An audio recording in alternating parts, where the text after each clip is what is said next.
Hello everyone, this is Dipshi and I hope कि आप सब अच्छे होंगे। और आपको ये भी पता होगा कि एसबीआई क्लर्क के प्रीलिम्स के एडमिट कार्ड आउट हो गए हैं और आप लोग ने एडमिट कार्ड डाउनलोड भी कर लिए होंगे। ये 10 डेज़ हमारे लिए सबसे ज़्यादा क्रूशियल होते हैं क्योंकि इस टाइम में हमें अपनी स्पीड बहुत ज़्यादा अच्छी करनी होती है।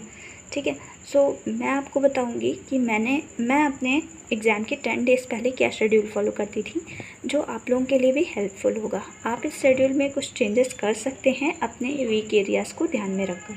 ठीक है, सो 10 डेज़ में मैंने आपको बताया कि सबसे ज़्यादा हमारी स्पीड मैटर करती है। स्पीड हमें इसी समय बनानी होती है, तो उसके लिए आपको 1 से 2 मॉक टेस्ट रोज़ देने हैं प्री के। ठीक है, एसबीआई क्लर्क प्री के आप 1 से 2 मॉक टेस्ट दीजिएगा।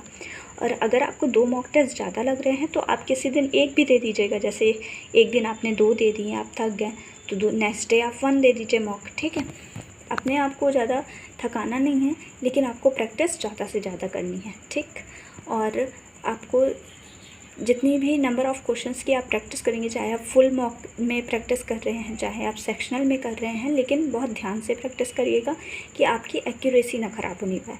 ठीक है, कि स्पीड तो बहुत अच्छी आ जाए और आपकी एक्यूरेसी ख़राब हो जाए तो वो भी बहुत ज़्यादा बेकार हो जाएगा। तो अपनी एक्यूरेसी को ध्यान में रखकर अपनी स्पीड बढ़ानी है। इसके लिए आप अलग से सिंप्लीफिकेशन, नंबर सीरीज़ और क्वाड्रेटिक इक्वेशन, इन सब क्वेश्चन की अलग से प्रैक्टिस करिएगा। ठीक है, प्रैक्टिस के लिए सोर्स आप ग्रेडअप पे चैप्टर वाइज क्वेश्चन होते हैं तो आप उससे प्रैक्टिस कर सकते हैं।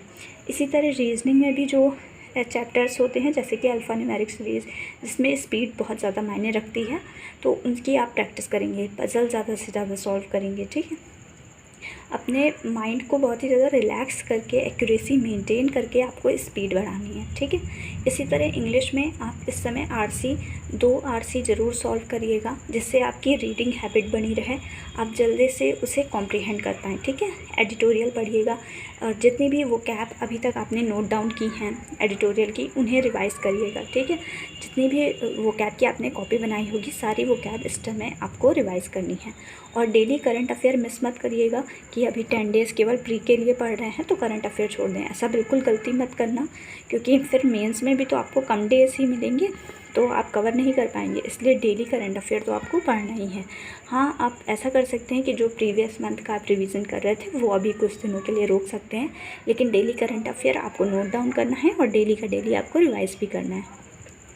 फिर इसमें अब जो टाइम बचेगा उसमें आप टेबल, स्क्वायर, क्यूब, इन सब चीज़ों का रिवीजन करेंगे ताकि आप अच्छे से जल्दी क्वेश्चन सॉल्व कर सके। जैसे कि सिंप्लीफिकेशन, जो भी आपने शॉर्टकट सीखे हैं वो आप जब सिंप्लीफिकेशन या इन सब क्वेश्चन की प्रैक्टिस करेंगे तो उन सब शॉर्टकट को अप्लाई भी करिएगा। ठीक है, और डेली क्विज़ेस आपको लगानी है। जितनी ज़्यादा आप 10 डेज़ में प्रैक्टिस करेंगे, जितनी ज़्यादा आप स्पीड पर काम करेंगे एक्यूरेसी को ध्यान में रखकर, वो आपका एसबीआई क्लर्क प्री को क्रैक करने के लिए बहुत ज़्यादा हेल्पफुल होगा।